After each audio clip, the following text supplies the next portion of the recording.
He destroyed her in front of his entire court with 6 words that still tasted like poison on his tongue. She knelt in her wedding gown as the vampire king declared she would never be his true wife. His words were meant to destroy her. He had no idea she would become the one thing his immortal heart could never forget. Rosalind pressed her forehead against the cold window of the black SUV, watching the Virginia mountains blur past like watercolors left in the rain. 48 hours ago, she had been finishing her shift at St. Catherine Hospice in Richmond, holding the hand of a dying woman who had no one else. Now her own hand trembled against the glass, her grandmother's silver ring catching the fading sunlight. She did not choose this dress. She did not choose this day. Her father had chosen for her 23 years ago when he borrowed blood money from creatures he should have feared, and now the debt had come due. She was the payment. The driver had not spoken a single word in 6 hours. Neither had she. What was there to say? She was a lamb being delivered to wolves. Meanwhile, 300 miles away, Caspian Valdres stood before his throne room fireplace, flames dancing shadows across his angular face and long white hair that cascaded past his shoulders like frozen silk. He swirled a crystal glass of crimson liquid, his pale eyes fixed on the trembling vampire kneeling before him. The accused had stolen from Caspian's younger sister, Seraphine. A necklace. A simple ruby pendant their mother had worn before she was taken from them 4 centuries ago. Caspian smiled. It was not a kind smile. You thought stealing from my family would go unnoticed, he said, his voice a velvet blade. Tell me, how many generations does your bloodline extend? 3? 4? He chuckled softly. I have time. I will visit them all. The vampire sobbed, begging for mercy. Caspian finished his drink. Mercy is a privilege. You are not privileged. He gestured once. His guards dragged the thief away. Only then did his steward approach, bowing low. My lord, your bride arrives within the hour. Caspian did not turn from the fire. The human debt payment. How delightfully tedious. Shall I prepare the great hall for a proper welcome? Caspian laughed, cold and sharp. She is not a guest. She is a receipt. Put her in the east wing and keep her out of my sight. But fate, it seemed, had other plans. Before I continue, I have to ask you something important. If you are watching this right now, you are clearly someone who appreciates deep, emotional vampire love stories, and that makes you part of something special. You are not just a viewer. You are part of the fastest growing vampire romance community on this platform, and I am so grateful you are here. Do me a small favor. Drop a comment right now telling me where you are watching from. I genuinely want to know what city, what country, what corner of the world is enjoying this story with me tonight. And if you have not subscribed yet, come on, do not be a stranger. 1 click. That is all it takes to join this family. Now here is a question for you. If someone told you that you would never be enough, would you fight to prove them wrong, or would you walk away? Hold that thought. Let me continue. The estate was a fortress of black stone and endless corridors. Rosalind was led through hallways lined with portraits of pale, beautiful faces that seemed to watch her with ancient judgment. She clutched her small suitcase, her only possession from her old life, and tried to calm the hammering of her heart. They brought her to the great hall where the entire vampire court had gathered. Hundreds of immortal eyes turned toward her. She froze. Then the massive double doors at the far end exploded open. Caspian Valdres entered like a storm-given form. His white hair flowed behind him as he moved, his long black coat trailing like wings. The crowd parted without him saying a word. The temperature in the room seemed to drop 10 degrees. Every vampire bowed their head. Even the candles flickered as if the flames themselves feared him. Rosalind could not breathe. He was terrifying. He was beautiful. He was something from nightmares and forbidden dreams. Caspian stopped 10 feet from her, his pale eyes scanning her from head to toe. His lip curled ever so slightly. So, this is the debt made flesh, he said, his voice echoing through the hall. His sister Seraphine, a stunning vampire with dark curls, stood beside the throne. Brother, perhaps we should speak privately before. No. Caspian raised one hand, silencing her. He stepped closer to Rosalind, circling her slowly like a predator assessing prey. She trembled but did not move. He leaned in close, his breath cold against her ear. Hear me clearly, little human. You may wear a ring. You may carry my name. But you will never be my true wife. You are a political transaction. A piece of paper signed and filed away. Do not mistake necessity for affection. The words landed like physical blows. Rosalind felt her knees weaken, but she locked them. She would not fall. Not here. Not in front of them all. She lifted her chin, meeting his gaze even as tears burned behind her eyes. Understood, my lord. Her voice did not break. That small victory was hers alone. Caspian smiled, cold and dismissive, then turned to his court. Let it be known. The debt is paid. Now leave us. The hall emptied in seconds. Only Rosalind remained, standing in her simple dress, holding a suitcase, her heart shattered before the marriage had even begun. Rosalind was given a room in the east wing, far from the family quarters. It was beautiful in a cold, lifeless way. Marble floors. Velvet curtains. A bed large enough for 4 people. And no warmth anywhere. She sat on the edge of the bed and let herself cry. Not loud, wailing sobs. Just silent tears that slid down her cheeks and dripped onto her hands. She had known this would not be a love story. But she had not expected cruelty. Meanwhile, Caspian sat in his study, pouring himself another drink. Seraphine entered without knocking, her arms crossed. That was unnecessary, she said flatly. Caspian did not look up from his book. It was clarity. She needed to understand her place. Her place? Brother, she is terrified. She is alone. You humiliated her in front of the entire court. She is human. She will adjust or she will not. Either way, it does not concern me. Seraphine sighed, her expression softening with something close to pity. You have not been this cruel since Isolde. Caspian's hand tightened around his glass. The name was a wound he never allowed anyone to touch. Do not speak that name. She is not Isolde. She did not choose to come here. She was sold, Caspian. Sold by her own family. Then she should have run. Where? To whom? You know her father's debts extended beyond money. There is nowhere for her to go. Caspian finally looked up, his pale eyes hard as diamonds. Then she will stay. Quietly. Out of my way. That is all I require. Seraphine studied her brother for a long moment. You are afraid. I am a king. I do not fear anything. You are afraid of her. Of what she might become to you. Caspian stood abruptly, his chair scraping against the floor. Get out. Seraphine left, shaking her head. Alone again, Caspian stared into the fire. He told himself he felt nothing. He had to feel nothing. Feeling was weakness, and weakness invited betrayal. He had learned that lesson in blood. 3 days passed. Rosalind barely saw Caspian. She wandered the estate like a ghost, eating meals alone, sleeping in that cold, beautiful room, wondering what her life had become. On the 4th morning, Seraphine found her in the library. You read, Seraphine observed, sitting across from her. Rosalind closed the book quickly. I am sorry, I did not know if I was allowed to. Relax. You are allowed. Seraphine smiled gently. I am Seraphine. Caspian's sister. I apologize for not introducing myself properly before. Rosalind. I know. Seraphine tilted her head.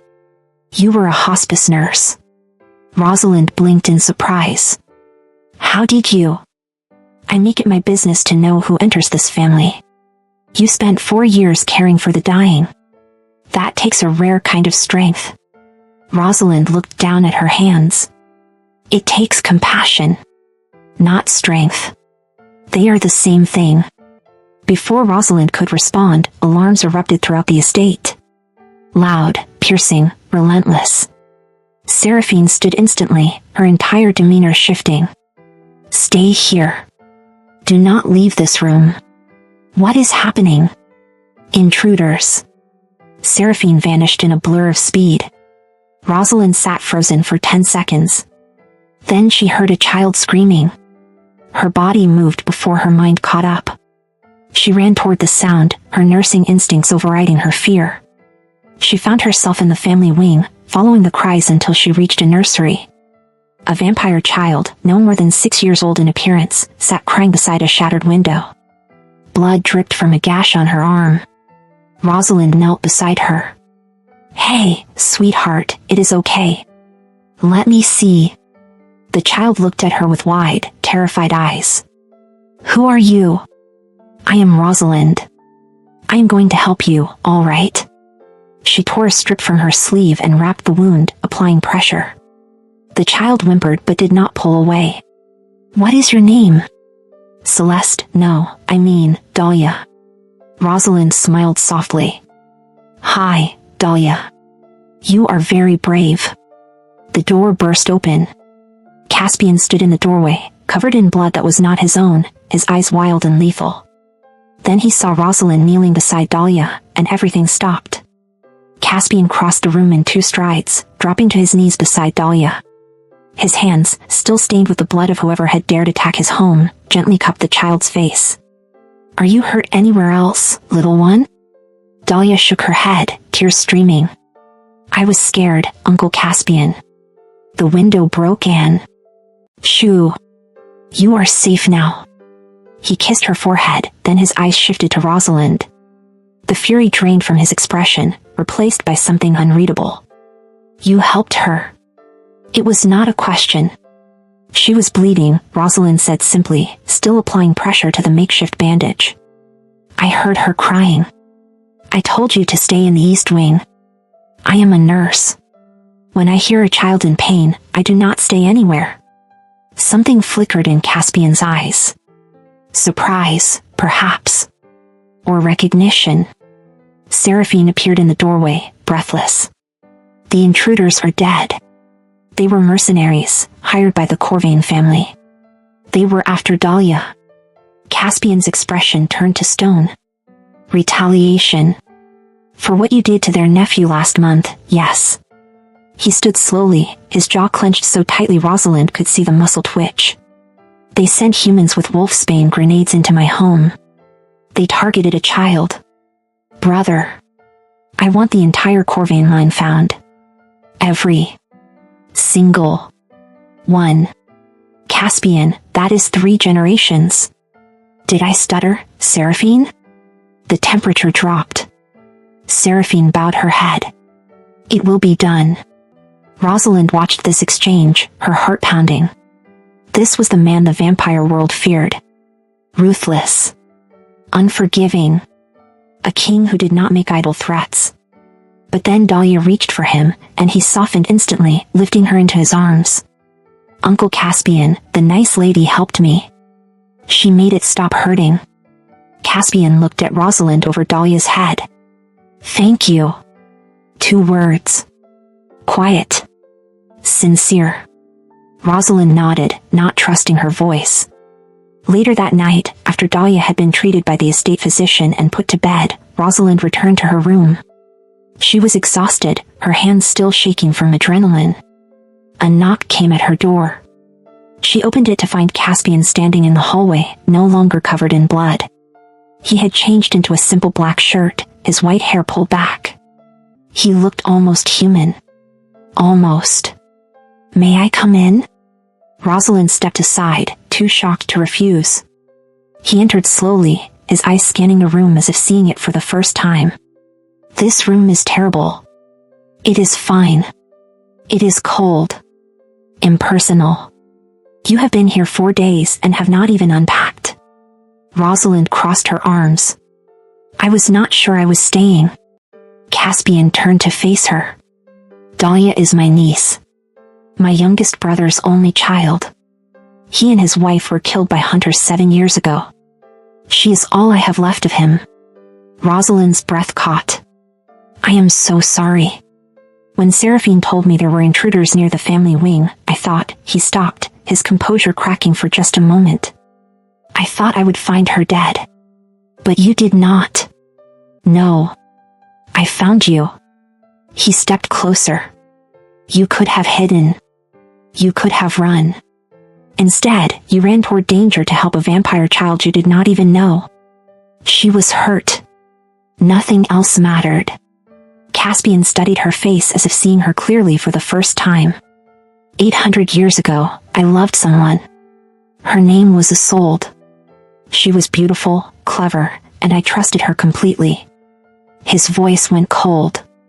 She tried to poison Seraphine to eliminate competition for my attention.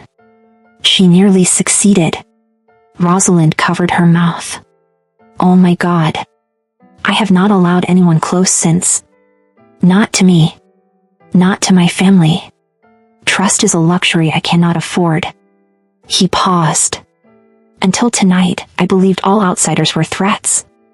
You are making me question that belief, and I do not enjoy being wrong. I am not her, Rosalind whispered. I know. He reached out slowly, giving her time to pull away, and touched the torn sleeve she had ripped to bandage Dahlia. But knowing and believing are different things. For a moment, they simply stood there, the space between them charged with something neither could name. Then Caspian stepped back. Good night, Rosalind. He left before she could respond. Rosalind sank onto her bed, her mind spinning.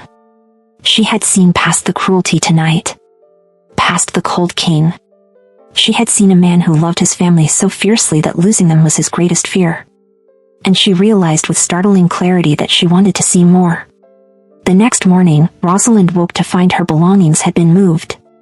Not far, just to a different room in the West Wing, closer to the family quarters. This room had warmth. Soft rugs. A window overlooking gardens that somehow still bloomed despite the autumn chill. A note lay on the dresser in elegant handwriting. You should be closer. In case Dahlia needs you. See. Rosalind smiled despite herself. Over the following week, everything shifted. Caspian did not apologize for his cruelty at their first meeting. That was not his way. Instead, he showed her the estate, introduced her properly to his family, and included her at meals. He was still sharp-tongued and commanding, but now there were moments of dry humor that caught her off guard. One evening, he found her in the kitchen attempting to make coffee using an espresso machine that looked like it belonged in a spaceship. That is a $15,000 La Marzocco imported from Seattle, Caspian said, leaning against the doorway. And you are murdering it. Rosalind jumped, nearly dropping the portafilter. I just wanted coffee. Clearly. He crossed to her, gently taking the equipment from her hands. Allow me. She watched as his elegant, deadly hands moved with surprising skill, tamping grounds, locking the portafilter, pulling the perfect shot. You know how to make coffee? I have lived 8 centuries. I have learned many things. He handed her a tiny cup of rich, dark espresso. I spent a decade in Italy during the Renaissance. Coffee was an art form. Rosalind sipped. It was perfect. This is incredible. I know. He made one for himself. You were a hospice nurse in Richmond. You have been asking about me. I make it my business to know who lives under my roof. He met her eyes. Why that job? It must have been difficult. Rosalind set down her cup. My mother died when I was 16. Cancer. It was slow and painful, and at the end, she was in a hospice.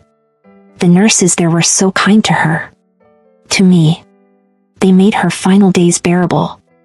She swallowed hard. I wanted to be that for other people. Caspian was quiet for a long moment. That is a beautiful reason. What about you? Why does a vampire king know how to make espresso? He smiled, a real smile that transformed his entire face. Because immortality is boring without hobbies. She laughed. Actually laughed. The sound surprised them both. You should do that more, Caspian said softly.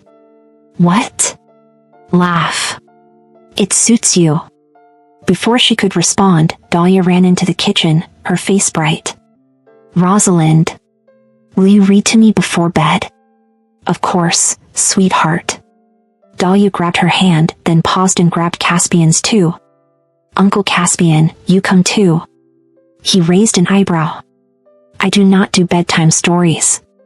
"Please?" He sighed dramatically. "I am a fearsome vampire king. My reputation will be ruined." "Please?" "Fine. But I am choosing the book."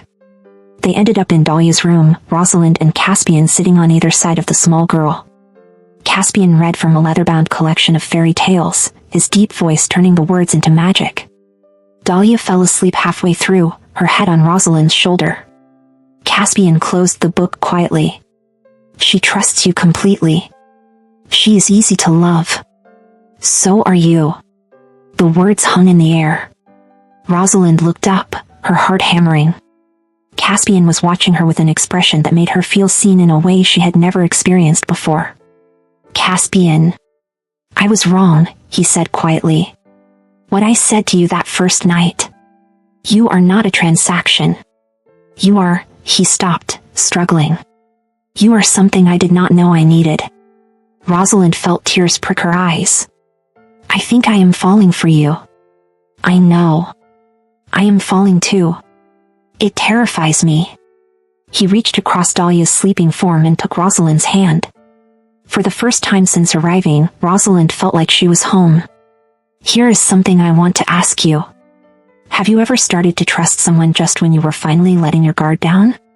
Drop a comment and let me know, because what happens next is going to break your heart." 2 weeks passed like a dream. Caspian courted Rosalind in his own way. Long walks through the estate grounds. Quiet conversations by the fireplace. Stolen glances across the dinner table that made Seraphine smirk knowingly. Rosalind had never been happier. She should have known it could not last. It started with a letter. Rosalind found it slipped under her door one morning, written in shaky handwriting she recognized instantly. Her younger sister, Grace. "Rosalind, please. Dad is sick. Really sick. The doctors say he has maybe 2 weeks. He is asking for you. I know what he did was unforgivable, but he is still our father. Please come home. Even just for an hour. I am begging you. Grace." Rosalind's hands shook as she read it 3 times. Her father had sold her. Traded her like property to settle his debts. She should have felt nothing but rage. But all she felt was the memory of being 7 years old, her father pushing her on a swing, laughing. She found Seraphine in the music room. "I need to ask you something, and I need you to be honest with me. Am I a prisoner here?" Seraphine looked up from the piano, surprised. "Of course not. Why would you ask that? So I can leave if I want to?" Seraphine's expression grew cautious. "You can. But Caspian would need to know. For security reasons." "What is going on?" Rosalind explained about the letter. Seraphine's face darkened. "Rosalind, your father made a blood pact with this family. If you go back, even for a visit, it could be interpreted as you breaking the terms of the agreement. There could be consequences." "What kind of consequences?" "For him? Severe. The debt would be reinstated with interest. For you? Caspian would see it as you choosing your old life over this one. Over him. But my father is dying. I know. And I am truly sorry." Seraphine reached for her hand. "Talk to Caspian. Explain. He is not unreasonable when it comes to you." But when Rosalind went to find Caspian, he was locked in meetings all day with his counsel, dealing with the fallout from the Corvain situation. She waited. And waited. By evening, panic clawed at her chest. 2 weeks, the letter said. What if she was too late? She made a choice. She left a note for Caspian explaining everything, asked one of the human staff to call her a car, and slipped out at dusk. She told herself she would be back in 3 hours. 4 at most. She had no idea she was walking into a trap. The car dropped her at her childhood home in Richmond. The lights were on. She knocked, her heart in her throat. Grace opened the door. But her expression was not relieved. It was terrified. Grace, what? Her sister's eyes filled with tears. I am so sorry. They made me write it. They said they would kill Dad if I did not. Rosalind's blood turned to ice. Who made you? Hands grabbed her from behind. A cloth pressed over her mouth and nose, chemical and sickly sweet. She struggled, but the world blurred and darkened. The last thing she heard was Grace screaming her name. She woke in a basement, her head pounding, her wrists zip-tied to a metal chair. 3 men stood around her. Vampires. Their eyes gleamed with malice. The one in front smiled. The Corvain family sends their regards. Rosalind's stomach dropped. What do you want? Leverage. Caspian Valdris took everything from us. Now we will take something from him. He leaned close. Do not worry. We are not going to kill you. We are just going to make sure he knows exactly where you went, why you left, and who you ran to. I did not run to anyone. My sister. Your sister wrote exactly what we told her to write. And you fell for it beautifully. He pulled out a phone. Smile for the camera. They took photos of her. Recorded a video of her tied up, crying. Then they sent everything to Caspian with a fabricated message made to look like she had conspired with them, that she had been a plant all along, sent to infiltrate his family and report back on their weaknesses. He will never believe that, Rosalind said, but her voice shook. Will he not? He trusted a woman once before. Isolde, was it? That went well. The vampire laughed. Men like Caspian do not make the same mistake twice. For hours later, the basement door exploded off its hinges. Caspian stood in the doorway, and Rosalind had never seen anything more terrifying. His eyes burned crimson. His fangs fully extended. Blood splattered his white hair and clothes. Behind him lay the bodies of a dozen vampires. He crossed to Rosalind in a blur, snapping her restraints like paper. Are you hurt? No, Caspian, listen to me, they set me up. They made my sister. I know. His voice was flat. Cold. I killed the ones responsible. All of them. Relief flooded her. Thank God. I was so scared you would think. That you betrayed me? He stepped back, his expression unreadable. The thought crossed my mind. Her heart sank. But you know I did not. You know I would never. What I know, Caspian said quietly, each word precise and cutting, is that you left without telling me. You snuck out of my home like a thief. You walked into an obvious trap and put yourself at risk. I left you a note. A note. He laughed bitterly. You left me a note and walked into enemy territory during an active blood feud. Do you have any idea what they could have done to you? What they would have done if I had arrived 10 minutes later? Tears streamed down Rosalind's face. My father was dying. My sister begged me. I thought I could. You thought. Caspian's composure finally cracked. You did not think, Rosalind. You acted on emotion and sentiment and nearly got yourself killed. Just like Dahlia nearly died because I let my guard down. Just like Seraphine nearly died because I trusted the wrong person. I am not Isolde. No. You are worse. His eyes met hers, and they were empty. Isolde was malicious. You are reckless. At least malice I can predict. Your kindness, your bleeding heart, your need to save everyone? That will get you killed. It will get my family killed. The words landed like blows. Caspian, please. I opened my home to you. My heart to you. And the first moment things became difficult, you ran back to the family that sold you. He turned away. I will have you escorted back to the estate to collect your things. Effective immediately, the marriage contract is void. You are free to go. Rosalind felt her world shatter. You are casting me out. I am releasing you. Is that not what you wanted? No. I want you. I want us. I made a mistake, but I was trying to. I do not care what you were trying to do. I care about results. And the result is that I cannot trust you. He looked at her one last time. Goodbye, Rosalind. He left her standing in that basement, broken and alone. 2 of his guards appeared to escort her out. They were not unkind, but they were firm.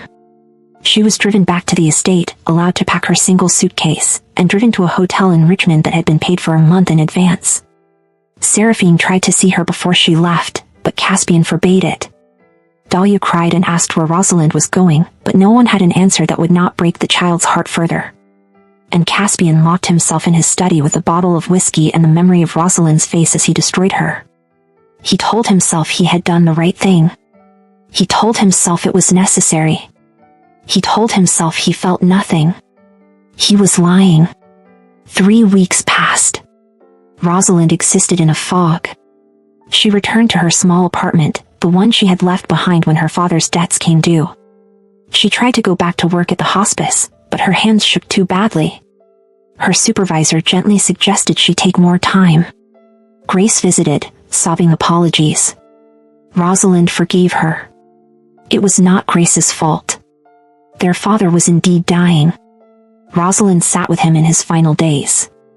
He apologized through labored breaths for selling her, for his debts, for his failures. She forgave him too. But forgiveness did not erase the pain. At night, she lay awake remembering the feel of Caspian's hand in hers. The sound of his laugh. The way he softened when Dahlia called him uncle. She had ruined everything. Meanwhile, Caspian was a terror. His counsel walked on eggshells. Seraphine stopped trying to talk to him after he snapped at her for the 5th time. Even Dahlia kept her distance, frightened by his cold moods. He threw himself into work. Expanded territories. Negotiated treaties. Destroyed 3 rival families who dared challenge his authority. But every night, he stood outside the room that had been Rosalind's and stared at the door. Seraphine found him there one evening.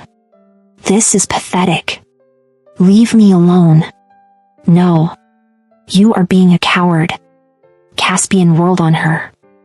Excuse me? You heard me. You are 800 years old, one of the most powerful vampires in existence, and you are hiding from your feelings like a child. Seraphine crossed her arms. She made a mistake. One mistake. She was trying to see her dying father. She put herself at risk. Because she has a heart. Because she is human and messy and imperfect. That is what you fell in love with.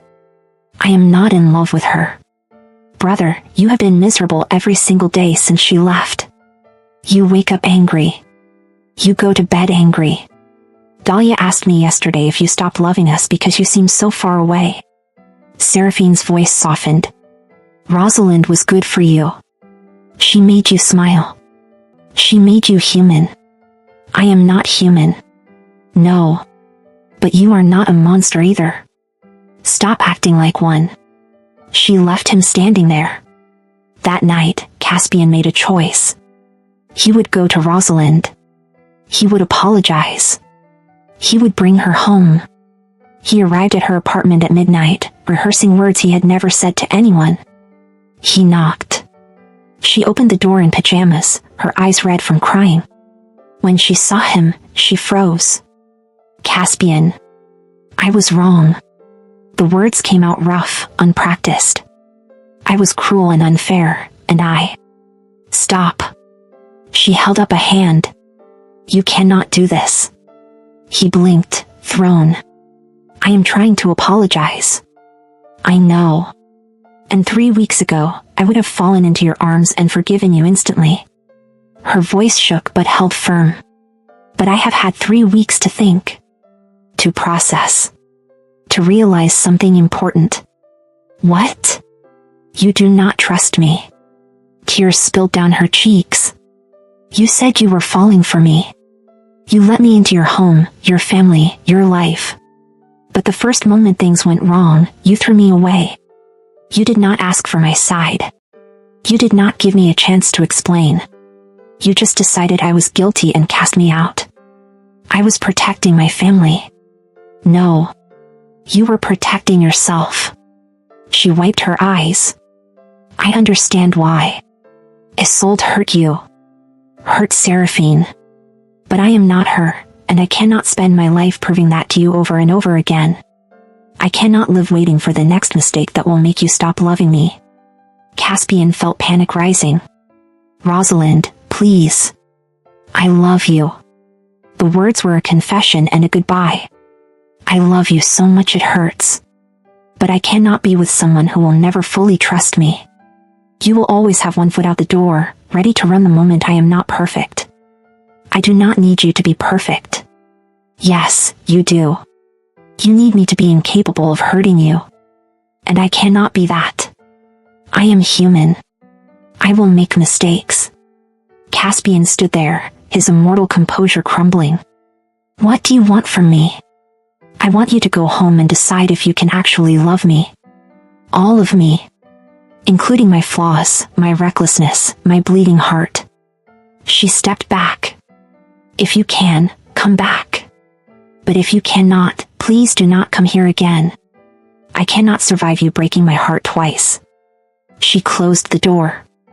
Caspian stood in the hallway, staring at the wooden barrier between them. For the first time in 800 years, the Vampire King did not know what to do. He returned to the estate hollow and lost. Seraphine found him in his study at dawn. Did you fix it? I made it worse. He told her everything. When he finished, Seraphine was quiet for a long moment. She is right, you know. You do need to decide. She sat beside him. Brother, you have spent centuries protecting yourself. Building walls. Keeping everyone at a distance except family. And it worked. You survived. But is that really living? Caspian closed his eyes. I do not know how to be what she needs. Yes, you do. You just have to be brave enough to try. The next morning, Caspian made a different choice. He did not go to Rosalind. Instead, he started dismantling his walls. 4 weeks passed. Caspian did not go to Rosalind's apartment. He did not send letters or gifts or messengers. Instead, he changed. He started attending therapy. Yes, vampire therapy existed, a centuries-old practitioner who specialized in immortal trauma. It was humbling. It was painful. It was necessary. He worked through his fear of betrayal, his need for control, his inability to forgive imperfection in others because he had never forgiven it in himself. He sat with Dahlia every night and read her stories, relearning tenderness. He apologized to Seraphine for 800 years of emotional distance. He visited Rosalind's father's grave and left flowers, understanding for the first time that desperation makes people do terrible things, and that did not make them irredeemable. And when he finally felt ready, when he finally believed he could be the man Rosalind deserved, he went to her. It was a Saturday afternoon. Rosalind was at the farmer's market in Richmond, buying flowers for her apartment. She had started rebuilding her life. Slowly. Painfully. But she was trying. Then she heard the whispers. People stopped walking. Phones came out. A crowd began to form. Rosalind turned. Caspian stood in the center of the market, his white hair catching the sunlight like a beacon. He wore simple clothes, no coat, no grandiosity. Just a man, vulnerable and exposed. But the air around him still hummed with power. He saw her and everything else disappeared. He walked toward her slowly, and the crowd parted like water. When he reached her, he did something no one had ever seen the Vampire King do. He knelt. Right there, in the middle of the Richmond farmer's market, in front of hundreds of people with their phones out, Caspian Valdres knelt before Rosalind. Gasps rippled through the crowd. Rosalind's flowers fell from her hands. Caspian, what are you doing? What I should have done the first time. His voice carried, clear and unwavering. You asked me to decide if I could love all of you. Your flaws, your recklessness, your beautiful, bleeding heart. Tears filled her eyes. And? I can. I do. I love every imperfect, messy, human part of you. He reached into his pocket and pulled out a ring. Not the cold, political band he had given her before. This was different. a deep red ruby surrounded by diamonds set in white gold. This belonged to my mother. It is the most precious thing I own. Rosalind covered her mouth. I spent 4 weeks learning how to be worthy of you, Caspian continued. I cannot promise I will be perfect. I cannot promise I will never be afraid. But I can promise that I will never walk away again. I will fight for you, for us, every single day for the rest of your life and long after. Caspian. I was wrong. His voice cracked, raw with emotion. I told you that you would never be my true wife. That was the cruelest lie I have ever spoken. The truth is, you are the only wife I have ever wanted. The only woman I have loved in 800 years. The only person who makes me want to be better. He held up the ring. Rosalind, will you marry me? Not because of a debt. Not because of obligation. But because I love you more than I thought this dead heart could ever love anyone. The market was dead silent. Rosalind dropped to her knees in front of him, tears streaming down her face. You hurt me. I know. You broke my heart. I know. And I will spend eternity making up for it if you let me. She searched his face, looking for doubt, for hesitation. She found none. Ask me again. Caspian's breath caught. Will you marry me? Yes. The word had barely left her lips before he pulled her into his arms, kissing her like she was oxygen and he had been drowning. The crowd erupted in applause and cheers, but neither of them heard it. When they finally pulled apart, Caspian slipped the ring onto her finger. It fit perfectly. I have one more thing to ask, he said, helping her to her feet. What? Come home. Not to the East Wing. Not as a guest. As my wife. As Dahlia's aunt. As part of the family. Rosalind laughed through her tears. I thought you would never ask. Also, Dahlia has been inconsolable without you. Seraphine threatened to stake me twice. The staff keeps asking when you are coming back. And he cupped her face gently. I have not slept since you left. Every room feels empty. Every moment feels wrong without you. You are very dramatic for an 800-year-old vampire. You have no idea. He grinned, that devastating smile that made her fall in love with him in the first place. Wait until you see what I planned for the actual wedding. I bought a vineyard in Napa Valley. Flew in an Italian chef. Hired a string quartet that performed at Carnegie Hall. Oh, and I may have compelled the governor to officiate. Rosalind's eyes went wide. Caspian. Too much? Absolutely too much. Should I cancel it? She pretended to think about it. No. But I am picking the flowers. Deal. He kissed her again, softer this time, full of promise. Behind them, someone in the crowd shouted, Get it, Vampire King? Caspian pulled back and shot a withering look at the crowd. Do you people not have lives? They laughed and slowly dispersed, though phone cameras kept rolling. Rosalind took his hand. Take me home. Always. 3 months later, they married again.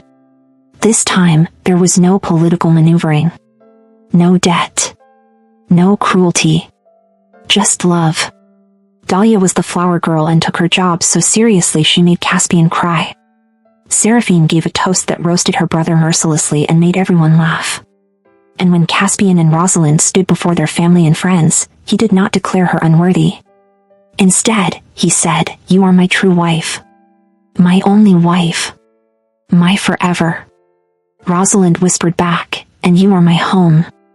They danced under Italian string lights at the Napa Vineyard, surrounded by people who loved them. And for the first time in 800 years, Caspian Valdres believed in happily ever after. Because he had finally found his. Years later, when people asked Rosalind what changed Caspian's heart, she always smiled and said the same thing. I did not change him. I just loved him enough that he felt safe changing himself. And that made all the difference. Let me ask you something important. If you have ever felt like you were not enough for someone, but then found the courage to walk away and demand better, drop a comment. Because that is real strength. Now, if you love this story, I need to tell you something. The next one I have prepared for you is even more emotionally twisted than this. More passion. More betrayal. More of that gut-wrenching, soul-shattering romance that makes you feel alive. You see it on your screen right now. That next video. Click it. Trust me. You will not regret it. And before you go, I need to be honest with you. I pour my heart into every single one of these stories. I stay up late writing, editing, making sure every word hits the way it should. And if you have watched all the way to the end, that tells me you connected with this story. So do not break my heart now. Hit that subscribe button. It takes you 1 second, but it means the entire world to me. Join this family. Join the fastest growing vampire romance community on YouTube. We are building something beautiful here, and I want you to be part of it. Drop a comment telling me where you are watching from. What moment hit you the hardest? Whether you are team forgiveness or team make him suffer longer. I read every single comment, and your words keep me going. 1 click. That is all I am asking. Subscribe. Be part of this journey. Because the next story is waiting, and you are not going to want to miss it. I will see you there.